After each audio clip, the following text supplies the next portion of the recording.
საღამოშვიდობის საპატივცემულო ტელემაყურებელო. მოგესალმებით გადაცემა მოგვერდი პაატაურია მყოფელთან ერთად წამყვანი პაატაურია მყოფელი და თანაწამყვანი ნიკა წოლოკიძე.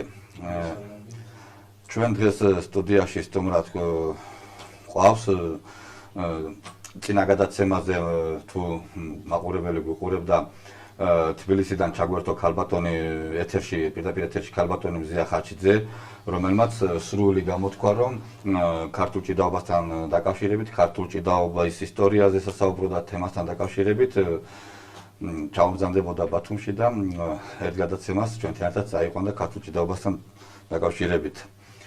სანამ ბატონ ნიკასთან გადავიდოდი, ქალბატონ მზიასთან გადავიდოდი, მინდა წინა გადაცემაში ჩვენ გქონდა ანზორ კიკნაძის სონის გახსენება და მაშინ ვახსენეთ, რომ საქართველოს ისტორიაში პირველია თქო მოჭიდავე 4 სტილით ჭიდაობაში. ანზორ კიკნაძე ჭიდაობდა თავისუფალ ჭიდაობას, ძიუდოს, სამბოს, ქართულ ჭიდაობას.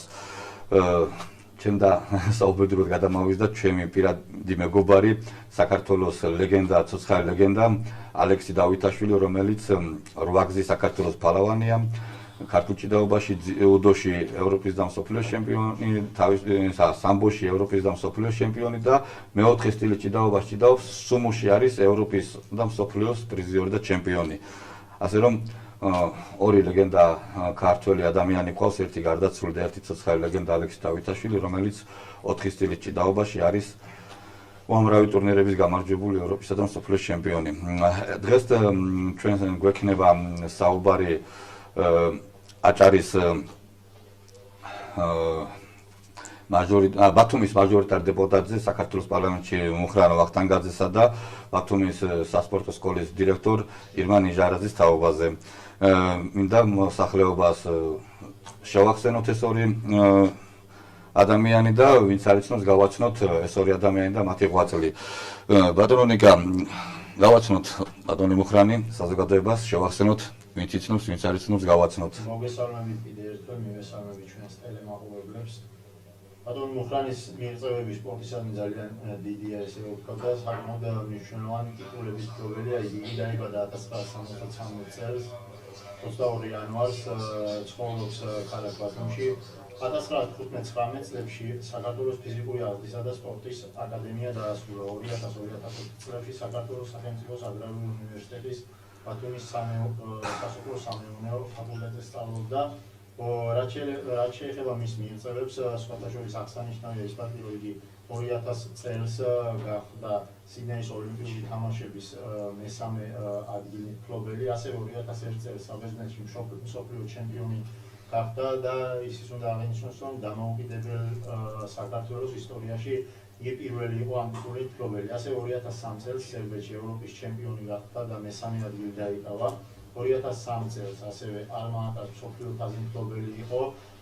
რაც შეეხება 2004 წელს თბილისში გაიმართა მსოფლიო თასის პირველობა და აქაც პირველი ადგილოსანი იყო. ასევე 2000 წელს ღირსების ორდენის კავალერი გახდა. 2003 წელი ვახტანგ გორგასლის მესამე ხარისხის ორდენის კავალერის მფლობელი გახდა, ხოლო 2013 წელს მიენიჭა სპორტის რაინდის წოდება.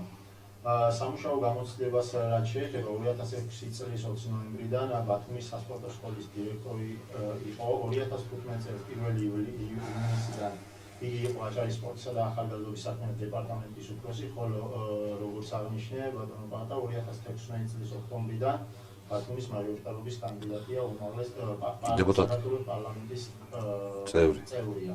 ბათუმის მაჟორიტარი ბათუმის ოლქიდან. არის დაოჯახებული და ყავს 2 შვილი. გავაგზელებ ნიკა მუხრანიძე საუბარს, ბუნებრივია უშრომელად და უბრძოლველად არაფერი მოდის. მე ახალგაზრდობას ნაწილს შევეხები მუხრანისას, შუახევში დაიბადა, შუახევში ცხოვრობდა მუხრანი და ვიცი რომ გადმოცემით, რომ შუახევშიც ვარჯიშობდა, მაგრამ ხულოში ვარჯიშობდა, ხულოში უფრო განვითარებული იყო ბერძნულ-რომაული ჭიდაობა და მისი მწვნელი სერიოზული და მართლა რომელმაც მსოფლიო ჩემპიონატმა მოაპოვებინა და ნიშნულოვანი წვლილი შეიტანა მის აღზრდაში. ხულელი იყო, ხულოში ცხოვრობდა და შუახევიდან ხულოში ყველა დღე სირბილით ადიოდა, არავითარი ტრანსპორტით, სირბილით ადიოდა, ვარჯიშობდა და იქიდან ბრუნდებოდა უკან. შემდგომ თბილისში საქართველოს ჩემპიონი გახდა, თბილისში ნაკრებში, საქართველოს ნაკრებში შევიდა. საქართველოს ნაკრებში ის წლები 1990-დან 2000 წლამდე 1900 არეულ წლებს ვეძახი ზოგადად რომ უამრავი ცუდი ამბები მოხდა ჩვენ დასაუბედუროთ ჩვენ ქვეყანაში და მაგარი გაჭირვება იყო, მაგარი არეულობა და იმ დროს ასე იგი ხშირი შემთხვევა ყოფილა შიელსაც უფლოთაც ღონიეზებებზე წასულა თავისი საკუთარი ფული, თავისი მებრძოლის სულით სკვეთებით ქონდა მიზნად დასახული ის რომ უმაღლესი მწვერვალს დაუფლებოდა, რასაც ქვია მსოფლიოს და ოლიმპიური ჩემპიონობა და დიდ შრომის შედეგად მიაღწია იმას რომ მსოფლიოს ჩემპიონი გახდა საქართველოს ისტორიაში საქართველოს დამოუკიდებელ დროს პირველად მსოფლიოს ჩემპიონი გახდა მუხრანი. არ შეჩერდა, გააგრძელა ისევ შრომა, ისევ მიზნად ჰქონდა დასახული ოლიმპიადა ეჭიდავა და მედალი წამოეღო იქიდან და მოგეხსენებათ დიდი ბრძოლის შედეგად მესამე ადგილზე გავიდა, შესაძლებელი იყო პირველზეც გასულიყო, მაგრამ პატარა ნიუანსები, გაუთვალისწინებელი ფაქტორები მოხდა და მესამე ადგილზე გავიდა. მინდა მუხრანის პიროვნება გავაცნოთ მოსახლეობას, არის უსაყვარლესი პიროვნება, უაშკაცესი პიროვნება, რომელიც არ არის მაგალითად ჩვენ სპორტში ტერმინი აი სოფლიო ჩემპიონი გახდა, ოლიმპიური პრიზიორი გახდა, თავში აუვარდაო. პირიქით ძალიან თავისუფალი ბიჭი არის, პატარა სპორტსმენთან, დიდ თანამდებობის პირთან, უმაღლეს ხელმძღვანელთან, ყველასთან თავის ადგილზე ყველასთან ყველა ხდება, ყველანაირი ხდება, ბავშვთან ბავშვია, დიდთან დიდი. ძალიან ხიარული, ძალიან ყურადღებიანი და მზრუნველი. ბატონი მუხრანი იყო სპორტ სკოლის დირექტორი ბათუმში, როცა ქართული ჭიდაობის სექცია გაიხსნა მუხრანის დიდი მონდომებით და დიდი ხელშეწყობით. ქართული ჭიდაობა კერძოდ ბათუმში 6 წელი, 7 წელი იყო სპორტ სკოლის დირექტორი მუხრანი. არც ერთ ტურნირზე არ ჩამოუტევები ვარ თუ არ გავემგზავრეთ, ყველანაირად ხელშეწყობა ჰქონდა. შემდგომ სპორტის დეპარტამენტის თავმჯდომარე მოგეხსენებათ როცა გახდა, იქაც დიდი წვლილი როგორც ზოგადად აჭარის სპორტის განვითარებაში დიდი წვლილი შეიტანა, ისე ქართულ ჭიდაობაში დაფინანსებაც დაგვემატა, შესაბამისად ყველანაირი ხელშეწყობა ჰქონდა მუხრანისგან, იმიტომ რომ სპორტსმენია, სპორტული სულით ცხოვრობს და სპორტული სულით მცხოვრები ადამიანი უფრო ახლოს არის სპორტთან და იცის რა პრობლემები აქვს სპორტს, რა დროს რა დახმარება უნდა, ვიდრე მაგალითად სხვა ადამიანმა და ამაშიც ბუნებრივია დღეს საქართველოს პარლამენტის წევრია და იქაც სპორტის კომიტეტში არის წევრიც არის სპორტის კომიტეტის და იქიდანაც სპორტის დიდი მებრძოლი და იმისათვის რომ აჭარაში და ზოგადად საქართველოში აღორძინდეს ეროვნული სპორტის სახეობები და სხვადასხვა სპორტის სახეობები განვითარდეს, დღენიადად მუშაობს და ნებისმიერ დროს ნებისმიერ ადამიანს როცა უნდა მისი ტელეფონი ყოველთვის ჩართული, არ თაკილობს არავის ზარს, ყველას პასუხობს, ყველას შესაბამისად მიღებებზე იღებს, ყურადღებას აქცევს და შეძლებს დაგვარად სხვებთან შედარებით დიდ ყურადღებას აქცევს სპორტსმენებსაც და ზოგადად მოსახლეობას. ურმესი მადლობა იმისათვის, რომ მუხრანისთან მეგობრობ, ურთიერთობა მაქვს და კვლავ დავლოცოთ მუხრანი, რომ დიდხანს აჭარის და ზოგადად საქართველოს სპორტის ასაღურძინებლად დიდხანს იყოს და დიდხანს იბრძოლოს. შემდეგი გავაცნოთ ქალბატონი ირმა ნიჟარაძე. ესე რომ ვთქვათ, მონახას გავაკეთებ თავისი ცხოვრების ამ მიმართულებით ვისაუბრებ, დაიბადა 1973 წელს 16 მარტს, რა თქმა უნდა ცხოვრობს ბათუმში, 11-15 წლებში ფიზიკური აღზრდა სპორტის სახელმწიფო აკადემია ფიზიკური აღზრდის და სპორტის სპეციალობით დაასრულა ბაკალავრის აკადემიური ხარისხი და თქმა უნდა წარჩინებით 1911-15 წლებში ასევე ფიზიკური აღზრდისა და სპორტის სამკურნალო ფიზკულტურის ინსტრუქტორ მასწავლებელი იყო 11-15 წლებში საქართველოს სახელმწიფოს ფიზიკური აღზრდისა და სპორტის აკადემიის ასპირანტურა აქვს დასრულებული.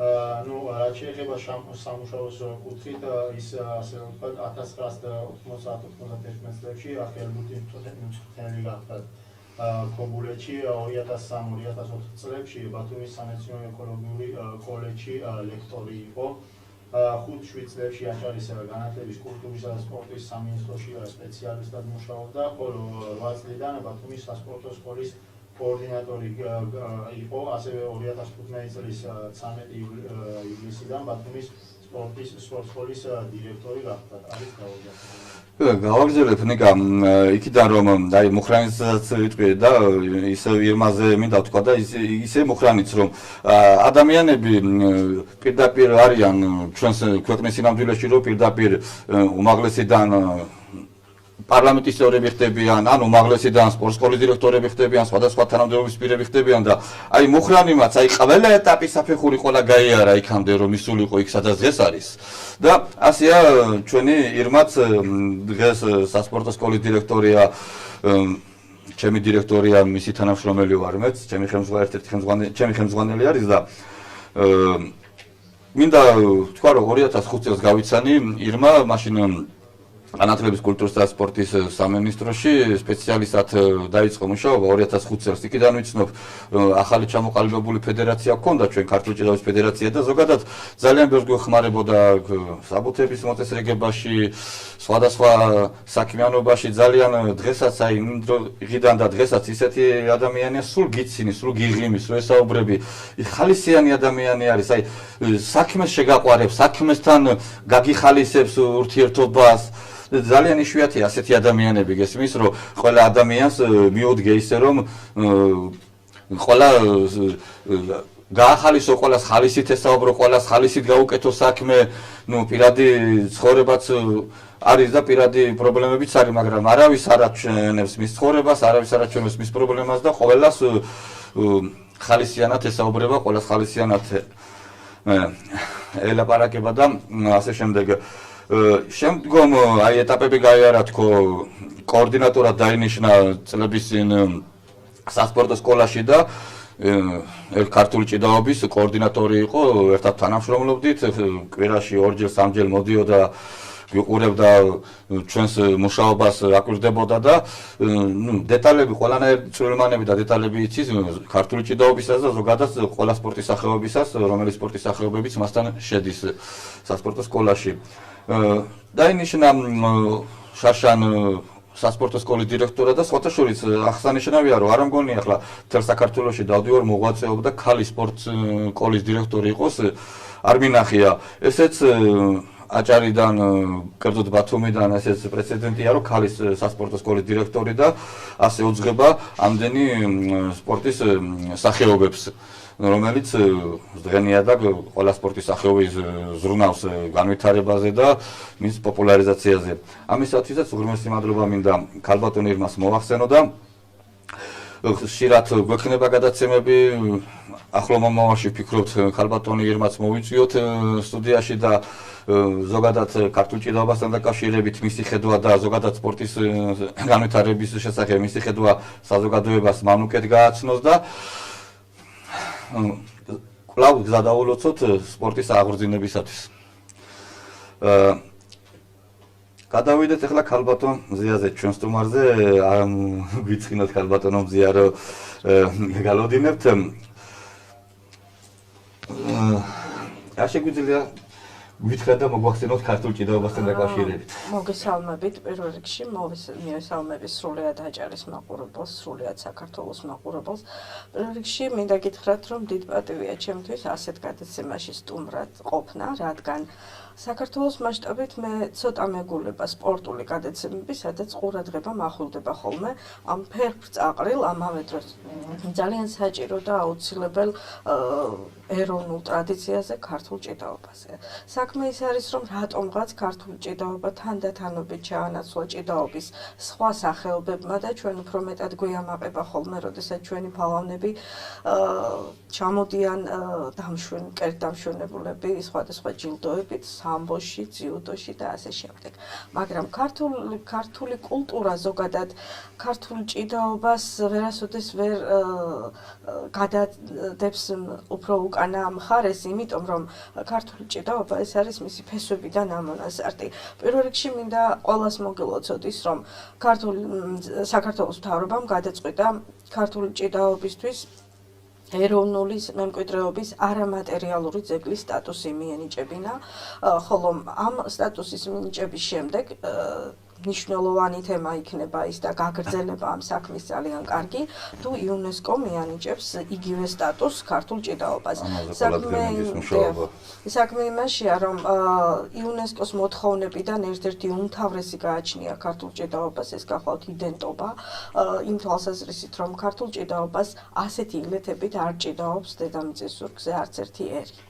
და ეს იდენტობა ყველაზე მნიშვნელოვანი ფაქტორია იმისა, რომ იუნესკომ დაადასტუროს ქართული ჭიდაობა როგორც ეროვნული მემკვიდრეობის არამატერიალური ძეგლი. ეს რაც შეეხება დღევანდელ დღეს. ქართულ ჭიდაობას ძალიან ღრმა ფესვები აქვს და მე როგორც ეთნოგრაფი ვისაუბრებ მის ისტორიაზე, წარსულზე ზოგადად. ქართულ ჭიდაობას ძალიან ბევრი მკვლევარი ყავდა და საბედნიეროდ დღესაც აგრძელებენ ადამიანები ამ თემაზე მუშაობას. იბეჭდება არაერთი წიგნი, თუმცა სამწუხარო ჩემთვის პირადად როგორც ეთნოლოგისთვის არის ის ფაქტორი, რომ ახალგაზრდები ნაკლებად ხელეწიფებად ხოლმე ახალგაზრდებს, რომ ამ ინფორმაციას მიაგვლიონ. თუ სპეციფიურად არ არის დაინტერესებული ადამიანი სპორტით, თქვათ ძნელად თუ შეხვდება ამ სფეროში ნამუშევრებს, რადგან ამისი აფიშირება არ კეთდება სამწუხაროდ. საქმე იმაშია, რომ მე თქვენი ეთერით პირველად ექსკლუზიურად მიმართავ განათლების სამინისტროს. ვფიქრობ, რომ ფიზკულტურის ის გაკვეთილები, რომლებიც ჩვენ ყველამ ძალიან კარგად ვიცით, რომ დაკარგული 45 წუთია უმეტეს შემთხვევაში, ან ეს არის მხოლოდ და მხოლოდ სტადიონზე ან სპორტულ დარბაზში გატარებული არა ფრისმომცემი საათები, აი ეს დაეთმოს იმ დროს, როდესაც მოსწავლე გაიცნობს როგორც ქართული ჭიდაობის ისტორიას, აგრეთვე პრაქტიკულად დაეუფლება იმ ყველაზე მნიშვნელოვან ეროვნულ ტრადიციას, რასაც ქვია ქართული ჭიდაობა. ქართული ჭიდაობა ესე ცალკე ფენომენი არ არსებობდა საუკუნეების მანძილზე, ის იყო საბრძოლო ორთაბრძოლების შემადგენელი ნაწილი. ქართული საბრძოლო ორთაბრძოლები ძალიან მრავალფეროვანი სახეობისაა და მათ შორის 6 სტილი გამოიყოფა ძირითადი, სადაც ქართულ ჭიდაობას ყველაზე მნიშვნელოვანი როლი და საბრძოლი ჰქონდა. იმ გაგებით, რომ ქართველი მებრძოლი, ორთაბრძოლის ოსტატი ყალიბდებოდა ფიზიკურად ქართული ჭიდაობა ვარჯიშობდა, ამის საშუალებით ფიზიკურ მდგომარეობას იყალიბებდა და მხოლოდ შემდეგ ენიჭებოდა მას მებრძოლის სტატუსი. საქმე იმაშია, რომ ქართულ ჭიდაობას ისევე როგორც ძალიან ბევრი კულტურული ფესვი გააჩნია, სხვადასხვა შრიანი, ასევე ჰქონდა გათვლილი იყო მებრძოლის ფიზიკურ ჩამოყალიბებაზე მისი ილეთები. მაგალითად მაჯურა, მაგალითად ცალხელა ჭიდაობა, სადაც ყველაფერი გათვლილი იყო იმაზე, რომ მებრძოლ ხმალი კარგად დაეჭირა და რომ მისი მაჯა ყოფილიყო ძალიან ძლიერი. აი ამ ყველაფერს ქართული ჭიდაობა აძლევდა ქართულ საბრძოლო ხელოვნებას. ქართული საბრძოლო ხელოვნება მოგახსენებათ რამდენიმე სტილისაა, ეს არის ხალხური სტილი, რომლითაც იბრძოდნენ და ასპარეზობდნენ სოფლებში, ქალაქებში მცხოვრები ადამიანები. ასევე იყო თიელთა სტილი, სადაც ხელჩართული ბრძოლა მიდიოდა პირდაპირ და ჭიდაობაც ასეთი იყო ხელჩართული. თიელთა სხვადასხვა მხარის მიხედვით, სხვადასხვა დასახლებების მიხედვით ამას სხვადასხვა სახელი ერქვა, მაგალითად ხევსურების ჭიდაობას ერქვა მოშ და მოშ, ხელ და ხელ ნიშნავს ამას. ლაბურგილი ერქვა სვანების ჭიდაობას და ასე შემდეგ. საქმე იმაშია, რომ ჩვენ აჭარაში ვართ და მე მინდა ერთ მნიშვნელოვან ფაქტორს გაუსვა ხაზი. ქართული ცეკვა, აჭარული ცეკვა, ხორუმი, ეს არის საფუძველი ქართული ჭიდაობისა და გამოვლენა ერთ-ერთი საუკეთესო. რადგან ქართული ჭიდაობა ცეკვისავე ილეთებზეც ამოიზარდა, რადგან ეს იყო სარიტუალო ნიშნულობის კულტურული მემკვიდრეობა ამავე დროს. რატომ ჭიდაობს ქართველი ფეხზე მდგომელი? იმიტომ რომ ტრადიციულად ქართველს იმდენი მომხდური ყავდა და უწევდა ძირითადად მთიან ადგილებში ბრძოლა, რადგან აქ შეიტყუებდა ხოლმე მტერს და უფრო დაცული იყო ამ ხარებში და ჩვენ გვაძლევდა ჩვენი ბუნება ამის საშუალებას. ამიტომ დაჩოქილ ქართველს 10 მომხდური უეჭველად გაანადგურებდა, ხომ? ამიტომ ქართველს უნდა ებრძოლა ფეხზე დამდგარს. ეს უფრო რთულია, რა თქმა უნდა. თუმცა გვაქვს რამდენიმე ისეთი ჭიდაობის სახეობას, რომელიც გამონაკლისია საერთო ქართული ჭიდაობის ილეთებიდან, ამაზე ცოტა მოგვიანებით ვთქვათ, და ესეც სარიტუალო ნაწილია. ახლა რატომ ჭიდაობს ქართველი აუცილებლად მრგვალ მოედანზე? თქვენ პრაქტიკოსი ფალავანი ბრძანდებით ბატონო და ჩემზე უკეთ მოგეხსენებათ როგორია ილეთები, თუმცა რაღაცა მე შეიძლება შევმატო თქვენს ცოდნას. ძალიან ყურადღებით დაკავშირებული გისმენთ. საქმე იმაშია, რომ ის რიტუალი, რომელსაც დაეფუძნა შემდეგ ქართული ცეკვები, ქართული ჭიდაობა, მოდიოდა მთვარის კულტიდან. საქართველოს მოგეხსენებათ მთვარის კულტის, თეთრი გიორგის კულტის ქვეყანაა და მთვარისადმი მიწყვნილი ყველა რიტუალი სრულდებოდა წრეზე. ამავე დროს მთვარის კულტი უკავშირდებოდა მიწას, გეას, ანუ მიწიდან იღებდა თავის ძლიერებას ქართველი მოჭიდავე. ეს ძალიან კარგად იცოდა ქართველმა. ქართველის ჭიდაობა და ეს ილეთები ძალიან ახლოსაა აგრეთვე ვაზის ხვეულების ილეთებთანაც, რადგან ვაზით სწორედ ასე ეხება ჭიგოს, როგორც ვთქვათ, ქართული სარმები და შუაკაურები არის ჩვენ ჭიდაობაში ილეთებად ჩანერგილი. საქმე იმაშია, რომ ქართული ჭიდაობა, ვაზის კულტი, ქართული ცეკვა, ეს იყო ერთი მთლიანობა ქართული კულტურისა, იმ კულტურისა, რომელიც არასოდეს არ უნდა დავივიწყოთ და არასოდეს არ უნდა მივცეთ საშუალება არც ერთ-ერთს, რომ მითვისოს, დაიჩემოს ან რაღაცით შეგვიბღალოს ეს კულტურა. ცოტა ისეთი განცხადებები გამოვდივარ, მაგრამ ახლა ვეკეტყვით რა მაქვს ამის საფუძვლად. საქმე იმაშია, რომ როდესაც მეფის რუსეთმა ძალიან კარგად გაიცნო ქართული კულტურა, მაშინვე დაინტერესდნენ იქაური ეთნოგრაფები ქართული ილეთებით, არა მარტო ილეთებით, რადგან ცნობილია ის ამბავი, რომ თუ გინდა ერის საბრძოლო ტრადიციებს კარგად დაეუფლო, აუცილებლად უნდა ისწავლო მისი ენა და მისი სიმღერა. ეს ძალიან კარგად მოახერხეს. არა მარტო რუსებმა, სხვათა შორის, ჩვენ თუ გავიხედავთ დღეს, მსოფლიოს არაერთ ქვეყანაში არის ქართული სიმღერის ანსამბლები. ეს არ არის შემთხვევითი, ეს ნიშნავს სწორედ იმას, რომ მათ აინტერესებთ ქართული კულტურის ენერგეტიკა, ქართული კულტურის საფუძვლები. და გადავიდეთ ჩვენ მეფის რუსეთის დროს, როდესაც მეფის რუსეთმა პირველი რაც გააკეთა იმის მერე, რაც მეფობა გაუქმდა საქართველოში, აკრძალა საქალაქო დღესასწაულები. საქალაქო დღესასწაულები ძირითადად ეფუძნებოდა ხოლმე იმ კულტურულ გართობებს, რომელიც აუცილებლად გვირგვინდებოდა ქართული ჭიდაობით. ქართული ჭიდაობის მოედნები იყო ძველ თბილისში ძალიან ბევრ ადგილას, ავლაბარში იყო, ჩუღურეთში იყო ფიქრის გორაზე. და აგრეთვე აი იმ დროს თავად ძისიშვილს დღევანდელი დიდუბის ეკლესიის მახლობლად ჰქონდა დახურული საჭიდაო მოედანი.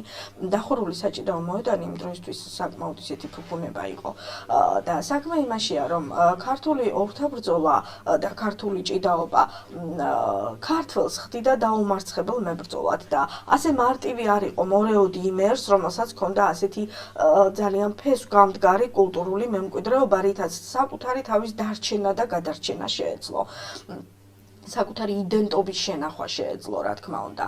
ამიტომ ქართული ჭიდაობის სახალხო დღესასწაულების დამაგვირგვინებელი აი ეს არაჩვეულებრივი ტრადიცია უნდა აკრძალულიყო, რადგან ის ხალხი, რომლებიც ჭიდაობით იყვნენ დაკავებულები, ფალავნები იყვნენ, ის ადამიანები, რომლებიც მათ გულშემატკივრობდნენ და ამ დროს იყო ყველა ამ ქარს თბილისში და არა მარტო თბილისში, ყველა სოფელს საქართველოში ყავდა თავისი ჯილა ფალავანი ხომ, ასეთი ტერმინიც არსებობდა. აქედან გამომდინარე ამ ჯილა ფალავნებს თითოეული მათგანი იყო ლიდერი ერის და პოტენციური ლიდერი მთელი მასის. ეს საკმაოდ ესეთი გასათვალისწინებელი ფაქტორი იყო და ამიტომ მეფის რუსეთმა ოფიციალურად საქართველოში აკრძალა როგორც ყეენობა, ისე პერიკაობა, ისე ქართული ტრადიციული შეჯიბრებები და ორთაბრძოლები, რომლებიც გვირგვინდებოდა ქართული ჭიდაობით. სამაგიეროდ ქართული ჭიდაობის ილეთების გადინება და გადაკაჩვა სერიოზული ტემპით დაიწყო რუსულ ორთაბრძოლებში.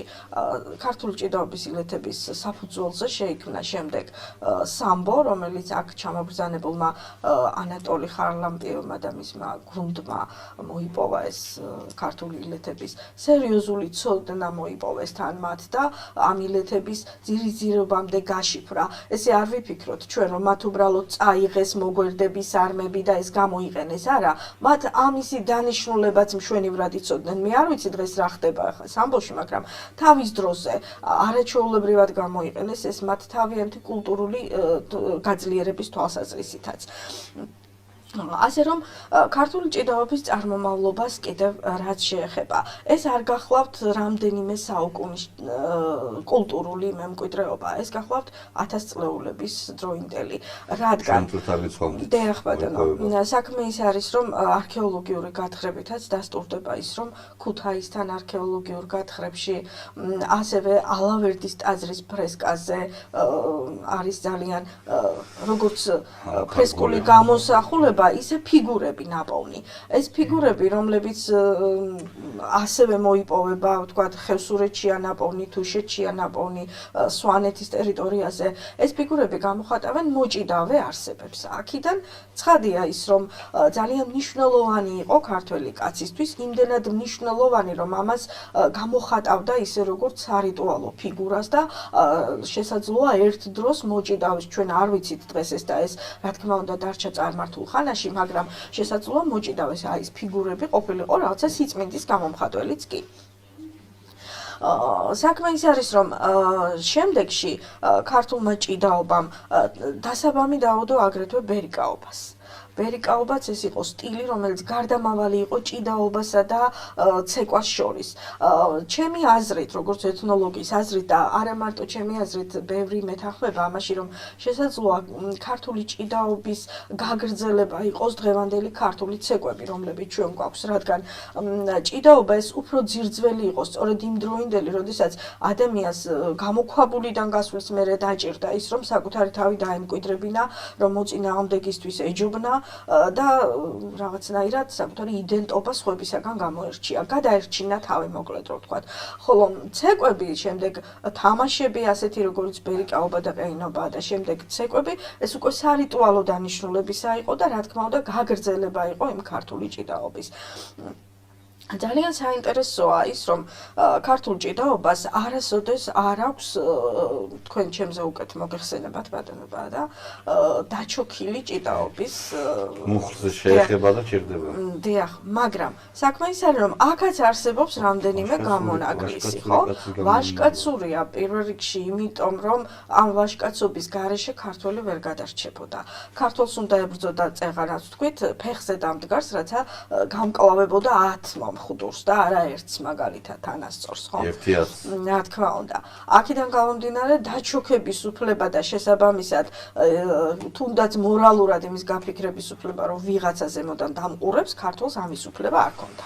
ამიტომაც ჭიდაობდა ასე. თუმცა ჩვენ გვაქვს ძალიან საინტერესო ჭიდაობის სახე რაჭულ კულტურაში. ეს გახლავთ ღორული ჩოქელა ჭიდაობა. ერთადერთი სახეობაა ჭიდაობის, რომელიც ჩოქელა იცეკვება. და ეს დაკავშირებულია ტახის კულტთან. ტახის კულტი ისეთ შორეულ წარსულში ქონდა ქართველ ერს, რომ აღარც კი ახსოვს ალბათ ისტორიულ წყაროებსაც კი. აქედან გამომდინარე კიდევ ერთი დასტური იმისა, რომ ქართული ჭიდაობა ძალიან ძველია, ის უფრო ძველი ალბათ ვიდრე ვაზის ფესვები საქართველოში დამყნილი და ამოზრდილი. აგრეთვე ქონდა ჩვენ ერთი ძალიან საინტერესო გამონაკლისი ამ ქართულ ჭიდაობაში.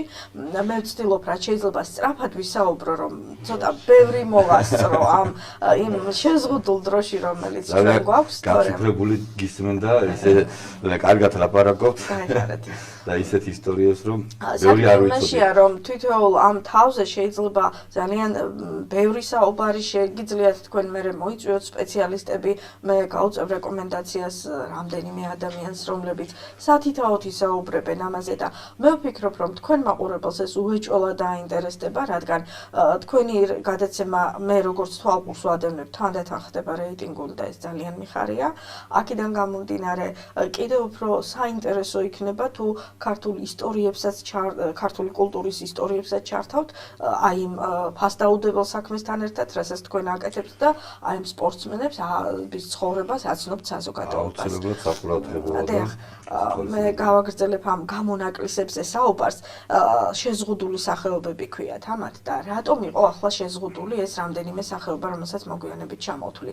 იმიტომ რომ ეს ის სახეობები იყო, რომელსაც ყველაზე უკიდურეს შემთხვევაში მიმართავდა ქართველი და ამავე დროს ის სახეობები იყო, რომლითაც იწრთობოდა ყველაზე ძლიერი მებრძოლი და მოჭიდავე ფალავანი. და რატომ ახლა ესენი იყო მაჯურა, სადაც მხოლოდ მაჯებით ჩაკიდებული ხელით შეიძლებოდა ისიც ერთი ხელით. მეორე ზურგს უკან ჰქონდა ფალავანს. ჭიდაობა და თანაც შეიძლებოდა ფეხის სარმა, შეიძლებოდა მოგვერდი, თუ კი მოახერხებდა ის ჩაკიდებული.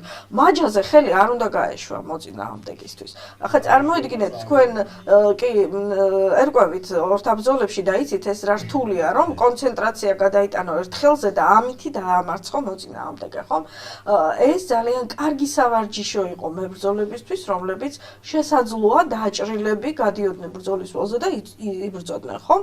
მაგრამ ამავე დროს მაჯურა იყო ერთადერთი გამონაკლისი ჭიდაობა, სადაც დაშვებული იყო ჩატეხვები. ანუ ძალიან მძიმე ტრავმის მიყენების უფლებაც ჰქონდა მოჭიდავეს მეორეზე. საქმე იმაშია, რომ ჩვენ ქართულ კულტურაში უძველესი საექიმო პრაქტიკა გაგვაჩნია, ეს გახლავთ თავის ქალის ტრეპანაცია, რომელიც ჩვენ საუკუნეების წინ ტარდებოდა ჯერ კიდევ მთიანეთში. სწორედ ალბათ ამ აუცილებლობამ განაპირობა ის, რომ ქართველ ადამიანს შეესწავლა ესე მძიმე ტრავმისაგან განეკურნა ადამიანი, დაჭრილი მებრძოლი და ფალავანი. ძალიან საინტერესოა ისიც, რომ საერთოდაც ქართული კულტურა და ქართული ეთნოგრაფია, მე ვფიქრობ, რომ ხელახლაა საკვლევი ძალიან ბევრი მიზეზის გამო, რადგან ჩვენზე უფრო დიდ ერებს იმ პერიოდში, როდესაც იწერებოდა ეს ყველაფერი, სულაც არ აწყობდა გამოჩენილი ყავის შენ რომელიღაცა პროვინციული კუთხე, რომელსაც ჰქონდა ძალიან დიდი კულტურა, ჰქონდა ისეთი რამეები, რაც არ ჰქონდა სხვა არც ერთ-ერთს. და აი სწორედ ეს ერთ-ერთი მათგანი სწორედ ეს არის თავის ქალის ტრეპანაციის კულტურა, რომელიც მხოლოდ ჩვენთან კეთდებოდა საქართველოში ასეთ ძველ დროში, თორემ ახლა ყველგან კეთდება და ამის სამკურნალოდ იყენებდნენ რაღაცა ლურჯ ფხვნილს, ასე წერს ერთ-ერთი რუსი ეთნოგრაფი, რომლის შემადგენლობაც საბედნიეროდ მათ ვერ გაიგეს, თუმცა საუბედუროდ ჩვენს დავკარგეთ. ეს რომელიც მომენტალურად ახორცებდა თავის ქალის ძვლებსაც კი წარმოიდგინეთ. ეს რაც შეეხება მაჯურას, რომელიც აი ესეთი ცოტა დაუნდობელი სახეობა იყო ქართული ჭიდაობისა. აგრეთვე იყო ცალხელა ჭიდაობა, აქაც ხელი გაკრული ჰქონდა ფალავანს და ცალი ხელი ჭიდაობდა, ოღონდ აქ უკვე აღარ იყო დასაშვები რაღაცა მტკივნეული ილეთების გაკეთება, სუფთა ქართული ილეთები უნდა ყოფილიყო, მხოლოდ ცალი ხელით. ასევე იყო მკერდაობა, სადაც მკერდით აწვებოდნენ ერთმანეთს მოჭიდავენი და სხვა ყველა ილეთის ხმარება შეიძლებოდა ხელების არა. და იყო აი ამ შემთხვევაში მხოლოდ მოდიოდა ის, რომ მუხლჩაგდებით ეჭიდავა, ჩაეჩოქა, ოღონდ რაღაცნაირად მკერდით დაემარცხებინა მოჭიდავე. აი ამდენი ძალიან იდენტური, მხოლოდ ქართული ეროვნებისთვის დამახასიათებელი გამონაკლისი და ილეთების რაოდენობა თქვენ მოგეხსენებათ 400-ზე მეტია ქართულ ჭიდაობაში. დიახ, და თითოეულ მათგანს მე როგორც ვიცი, კიდევ აქვს რაღაცა განშტოებები და წარმოიდგინეთ, დიახ, რა თქმა უნდა, ეს რომ არ ყოფილიყო ქართული ჭიდაობა, რომ არ ყოფილიყო ქართველი ადამიანისთვის სასიცოცხლოდ აუცილებელი კულტურა კულტურული ფენომენი, რომ არ ყოფილიყო ეს თავის გადარჩენის ყოველდღიური საჭიროება, ამდენი გვერდითი კულტურული განშტოებები ამას არ ექნებოდა, ხო?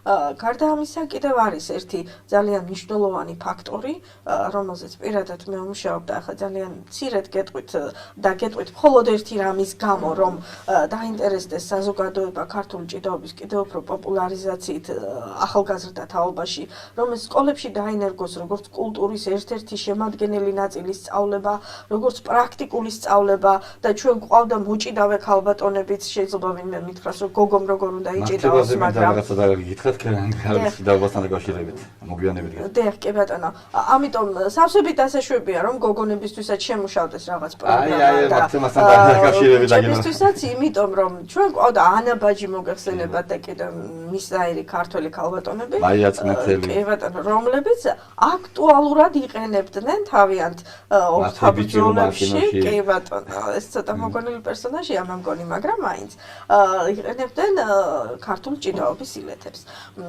ქართველი ქალი ხომ არასოდეს არ იყო ის ფენომენი, რომელიც იჯდა რაღაცა ტახტზე და არაფერს არ აკეთებდა. ქართველი ქალი მამაკაცის მხარდამხარ იბრძოდა, შრომობდა და ასე შემდეგ. სხვათა შორის დღესაც ასეა, მე მგონი, დამეთანხმებით მამაკაცთა საზოგადოება. აქედან გამომდინარე, ვიტყვი სწორედ იმ სიახლეს, რომელზეც ჯერ მხოლოდ მუშაობის პროცესში ვარ და პირობას გაძლევთ, რომ წიგნი როდესაც გამოვა ექსკლუზივს თქვენს ტელევიზიას დაუთმობ, რომ ქართული ჭიდაობის ილეთები ძალიან ახლო იდენტურ მონახაზებს იმეორებს ქართული ამბანისას. მხედრულ ამბანზეა აქ საუბარი და ასეც უნდა ყოფილიყო ალბათ, იმიტომ რომ ქართული მრგლოვანი ამბანი მაინც ქურუმ და უფრო მაღალი საზოგადოების მოსახმარებელი ამბანი იყო და მხედრული ეს იყო ის ამბანი, რომელთაც მთლიანი საზოგადოება სარგებლობდა, აქედან გამომდინარე, რა თქმა უნდა, უფრო მეტად უნდა დაკავშირებოდა ქართული ამბანის მონახაზები იმ ილეთებს, რომელსაც იმეორებდა საერთო სახალხო კულტურული ფენომენი ქართული ჭიდაობა. მე დაველოდები თქვენს ჩართოს, რომელიც მითხარით წერან და მე გაცხრებული გისმენ და გიყურეთ მიუხედავად იმისა, რომ არც თუ ისეთი ხანია გიცნობთ, მაგრამ ამ უკვე მოლოდინს მართლა გადააჭარბა, რასაც თქვენ საუბრობთ, ამას მართლა ნებისმიერი კაცმა, რომელმაც ჩვენ კაცებმა გადავცეთ ეს ისტორია ქართულ ჭიდაობასთან დაკავშირებით, ვერც ერთი ასეთი ბრძნული და ასეთი გულიანად ვერ გადავცემთ, როგორც გადმოგვცა ქალბატონმა მზიამ და იმანაც დედამ. დედის სიტყვებია შვილისათვის ეს სიტყვები და ეს უფრო რა ვიცი, სისხლში და გულში შედის თქვენი ყველა სიტყვა ამ ქართულ ჭიდაობასთან დაკავშირებით და რაზეც საუბრობთ ახლა და მე მისდათ ძალიან ბევრი რამე დამისახია და ძალიან ბევრი მიმიღწევია. ვფიქრობ არც ერთი არ არის ისეთი, რომ მიუღწევადი ყოფილიყო შემსწორებაში. ფიქრობ, დიდი ხანია ფიქრათა მაქვს ეს და იდეის დონეზე და ფიქრობ განახორციელებ და რეკომენდაციასაც გაგიწევთ საქართველოს ქართული ჭიდაობის ფედერაციაში, რომ ქართველი გოგოები არიან ძიუდოში ჭიდაობენ, სამბოში ჭიდაობენ, სხვათა შორის ძიუდოში, უკაცრავად სამბოში საქართველოს ნაკრები, როგორც კლასიკურ ჭიდაობაში, ბრძოლობრივ ჭიდაობაში აჭარელი ბიჭებით არის საქართველოს ნაკრები დაკომპლექტებული, ისე აჭარელი გოგოებით არის უმეტესობა საქართველოს ნაკრების სამბოში დაკომპლექტებული და ვიმუშაოთ ამ თემაზე, შემოგთავაზებ და რეკომენდაცია საქართველოს ქართული ჭიდაობის ეროვნულ ფედერაციაშიც გაგიწევთ, რომ ქართულ ჭიდაობას შემოვიღო და ჩვენი ქალები ძიუდოს და სამბოს და თავისუფალ ჭიდაობასაც ჭიდაობენ ქართველი ქალები და მე ფალავანი არ გახლავართ. არა, ჩვენი ეროვნული ჭიდაობა და თქვენ ფალავანი კი არ გახლავართ, მართალი ხართ, მაგრამ თქვენი ეს საუბარი ნებისმიერ ყველა მეორე ქალს, ყველა მეორე გოგოს შეაყვარებს ქართულ ჭიდაობას და აი თქვენ რო ერთ-ერთი ქართულ ჭიდაობის ერთ-ერთ ხელმძღვანელად რომ რეკომენდაციას გაგიწევთ საქართველოს ქართული ჭიდაობის ფედერაციაში კვლავ კიდევ გამეორდებით და დავიწყოთ ერთობლივად მუშაობა ამასთან დაკავშირებით და ძალიან მიღწევადი არის და ფიქრობ ახლა ვინც გვისმენს ის პატარა ის ახალგაზრდა გოგონები ყველა სრული გაუჩნდება იმისა რომ თქვენთან ურთიერთოს და ჩვენ ვაშკაცური ჭიდაობა ეროვნული სპორტის სახეობაში უნდა გაიარონ და ჩაერთონ და იჭიდონ ჩვენი ჭიდაობა. საქმე ის არის, რომ თქვენ ბოდიშით კიდევ შეგაწყვეტინებთ მოსახლეობას მინდა კიდევ შევახსენო მაყურებელს ერთი ფაქტი, რომ ქალბატონი მზია შაშან ნოემბრის თვეში, სექტემბრის თვეში კაცრავად ბათუმის ცირკში ვასილ გაროზაშვილის ხსოვნისადმი მიზუნის საერთაშორისო ტურნირი ჩავატარეთ. ქალბატონი მზია მისი სრულით ჩამობრძანდა ამ დიდ საერთაშორისო ტურნირზე, დიდ ღონისძიებაზე და თავისი კვალი იმ ღონისძიებაზეც დადო მისი ქართული ჭიდაობის პოპულარიზაციის და სილამაზის თვალსაზრისით, რომელიც ძალიან ლამაზი ღონისძიება დაგვიგეგმა და გამოხორციელებინა. ისმენთ ქალბატონი. დიდი მადლობა ამ ყველაფრისათვის. პირველ რიგში ის მინდა ვთქვა თქვენ წერანდელი ჩანართის პასუხად, რომ ქართულ ქალს არასოდეს არ ჭირდებოდა წაქეზება ამაში, იმიტომ რომ და დედის სიტყვები ეს ცოტა ისე მომესმა ყურში. ქართველი ქალი იყო 9 ძმა ხერხეულიძის დედა, რომელიც ერთ დაცემულ შვილს დროშას აართმევდა და მეორეს აძლევდა. ქართველი ქალი იყო სანათა, რომელმაც 7 დაუმარხეს, სხვა ერთს ვერ გაიმეტებსაო, საკუთარი ხელით დამარხა სამშობლოსათვის.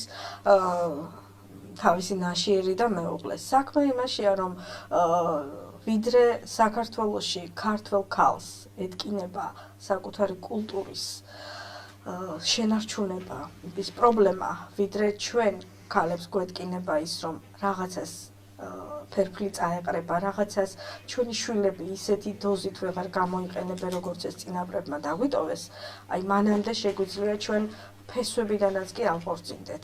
ამიტომ მე დიდი იმედი მაქვს იმის, რომ ქართველი ადამიანი, არა მარტო ქალბატონები, მე ვიცი, რომ ვაჟების უმეტესობასაც არ აქვს ეს ფუფუნება ქართულ კულტურაში გაერკვეს, არა და თუ კი მოგწონს ჩვენ ის, რომ იაპონიაში ვთქვათ ძიუდოს, ისე სამბოს და ასე შემდეგ ფალაპნები საერთაშორისო რაღაცა ტრიუმფებს მართავენ და ასე შემდეგ, რატომაც არა ქართული ჭიდაობა, რომელიც გამორჩეულია თავისი როგორც ილეთების თვალსაზრისით, ასევე გამორჩეულია თავისი ისტორიით, თავისი ენერგეტიკული საფუძვლებით, რატომაც არ შეიძლება იყოს უფრო პოპულარული, რატომაც არ უნდა ვიზრუნოთ ამაზე თვითოულმა ჩვენგანმა და პირველ რიგში, რატომაც დიდი სიხარულით ჩამოვდივარ მე თქვენთან. რატომაც ჩამოვედი მომემართა ამათთან დაკავშირებით რა არის ის დაგასწარეთ ცოტა სულისკვეთება და ის თქვენი გადაწყვეტილება რამაც აი წინა შარშანას და ეხლაც წინა კვირას ჩაგვერთეთ და თქვენ თქვით რომ სრული გამოხატეთ ეთერში მობრძანებულიყავით და ჩამობრძანდით მაყურებელს მინდა უთხრა რომ ტრანსპორტიდან ჩამოვიდა თუ არა პირდაპირ ტელევიზიაში მოვიდა აღარ იყო და პირდაპირ გადაცემაში გეტყვით რატომ იცით რა არის ჩვენ პატარა ქვეყანა ვართ საქართველო და ჩვენი რეალობა ასეთია მეტნაკლებად თბილისის მოსახლეობა თბილისელი ბავშვები თბილისელი ახალგაზრდები მეტნაკლებად უფრო არიან რაღაც სათბურის მდგომარეობაში იმ თვალსაზრისით რომ მათ ბევრ რამეზე მიუწვდებათ ხელი შეუძლიათ აქტიურად დაესწრონ თქვათ რაღაცა შეხვედრებს ასეთ ლექციებს რომელსაც ეთნოგრაფები მართავენ და ასე შემდეგ ასე თუ ისე მაინც სხვანაირად დუხს იცოცხლე ესე რომ ვთქვათ ბჭყალებში თბილისში მე ყოველთვის მაწუხებს ის რომ დღევანდელი ჩვენი სატკივარი და რეალობაა ეს რომ თბილისი ერთგვარ თავკომბალად იქცა და ძალიან კარგია როდესაც კარგი და განსაკუთრებით კარგი ქართული საქმე კეთდება რეგიონებში ყველა რეგიონში დიდი სიხარულით ჩავალ და დიდი სიხარულით წავიკითხავ ლექციებს სადაც კი დაჭირდებათ ეს რადგან საქართველო თბილისი არ არის საქართველო არის აჭარა საქართველო არის კახეთი საქართველო არის თუშეთი შენაქო სვანეთი და ასე შემდეგ ყველაზე ძლიერი ბირთვი ადამიანების მაინც რეგიონიდან უმაგრებს ძირსა და ფერს ჩვენ ერს. ამიტომ პირველ რიგში, როდესაც აჭარაში კეთდება ესეთი არაჩვეულებრივი ქართული საქმე, დაარსდა ქართული ჭიდაობის ფედერაცია, სადაც უამრავი ტურნირები ტარდება, მე როგორც გადევნებთ თქვენ თვალს და ძალიან მიხარია, რომ აქტიური მონაწილეები ხართ აი ამ ღონისძიებების ყველანი და თანაც დაგეგმილია იმდენი იცით რა არის ჩვენ ხომ რეალობაში ვცხოვრობთ აქ და ვიცით რომ დაფინანსება არ არის საინისო რომ ვთქვათ ასეთ ფუფუნებაში იყოს აჭარის თუნდაც კახეთის და ასე შემდეგ ჭიდაობის ფედერაციები რომ მათ თავიანთ თავისუფლება მისცენ და ესეთი ტურნირები გამართონ ყოველ კვირას და მე მაინც სასიამოვნოდ გაოცებულიც კი ვარ ამითი და ბედნიერი ვარ რომ თქვენ ამას ახერხებთ და მით უმეტეს ძალიან კარგია ეს ყველაფერი როდესაც ახალგაზრდა თაობა ამაში ჩართული და მე ვიცი რომ თქვენ სექციები გაქვთ ძალიან ბევრი და რაიონში, ყველა მუნიციპალიტეტში ძალიან კარგი და ვისურვებდი იმას რომ საქართველოს მთელ ტერიტორიაზე ყველას მოებაზა თქვენთვის და არა მარტო პრაქტიკულ მეცადინეობებში აი ესე ყველა ტელევიზია შეუძლია რაღაცა მსგავსი გადაცემა გააკეთოს და თავისი მაყურებელი ყავდეს იმისთვის რომ თქვენგან მოსმენილი თქვენივე მეზობლისთვის თქვენივე კუთხის წარმომადგენლისთვის დამიჯერეთ უფრო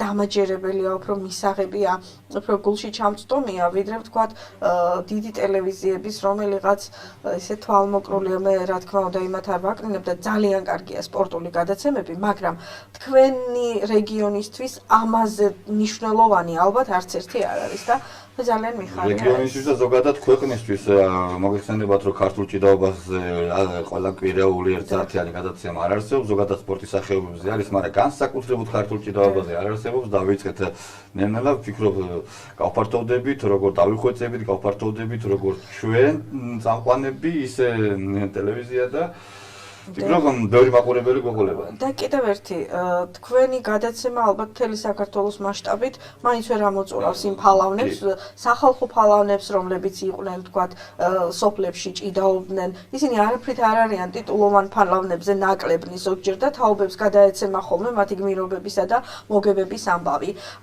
ასევე ამიტომაც ვფიქრობ რომ ყველა რეგიონალურ ტელევიზიას უნდა გაუჩნდეს სურვილი რომ აი ამ არაჩვეულებრივ ტრადიციაზე ჩვენ თუ არ გავაძლიერეთ ეს ტრადიცია სხვანაირად იუნესკოსთვის ეს არის ერთი რიგითი დამტკიცებული დებულება და ჩვენთვის ეს არის ყველაზე ძირძველი ყველაზე ღრმაფესვიანი ტრადიციის აღდგენა უღრმესი მადლობა ასეთი ლამაზი საუბრებისათვის მეტად რო გქონდეს ჩვენ კიდევ რომ საათობით ვისაუბროთ მაყურებელიც ფიქრობ ძალიან ყურადღებით ისმენს ჩვენ საუბარს და მინდა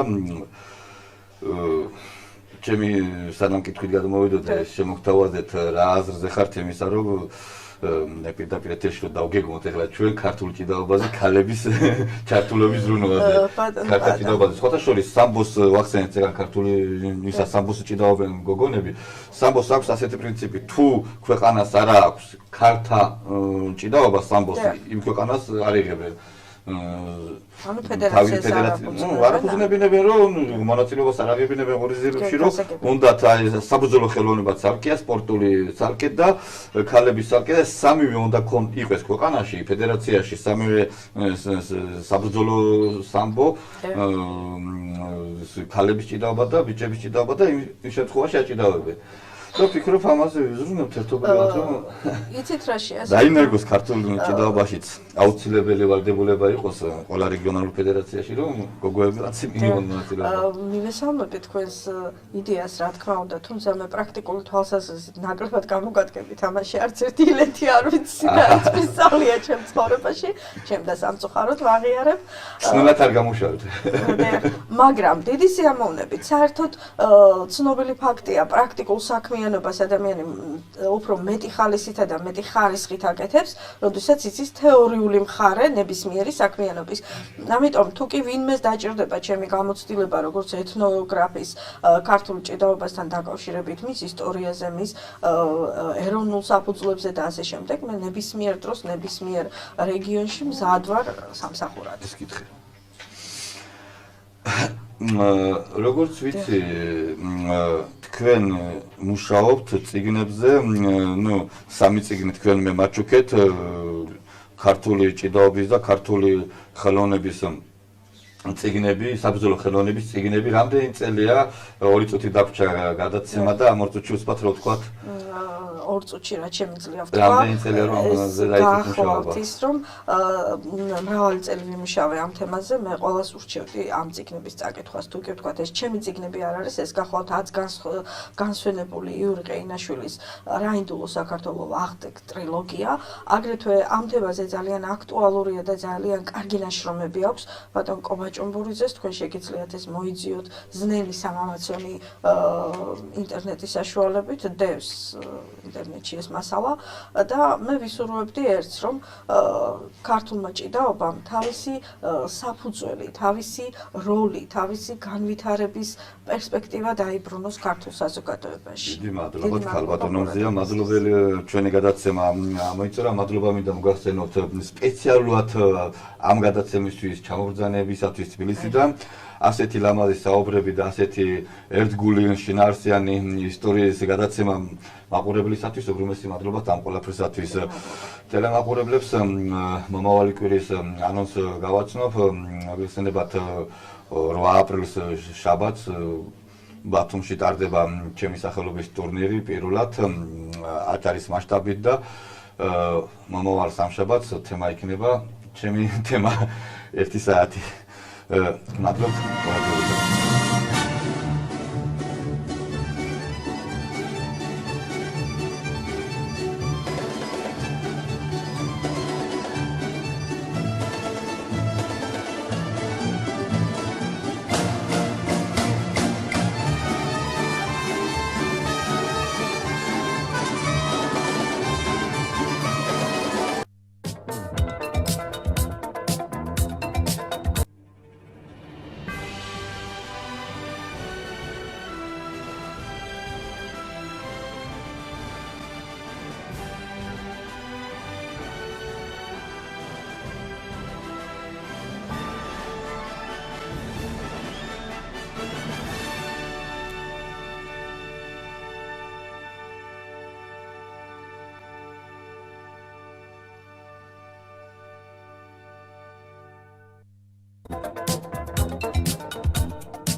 ოცდაოთხი საათი თქვენთვის და თქვენთან ერთად.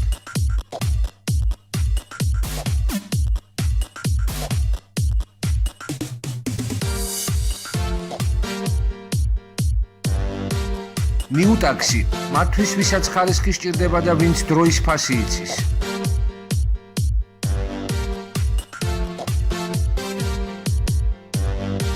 ნიუტაქსი, უსაფრთხო, კომფორტული და იაფი მგზავრობისათვის.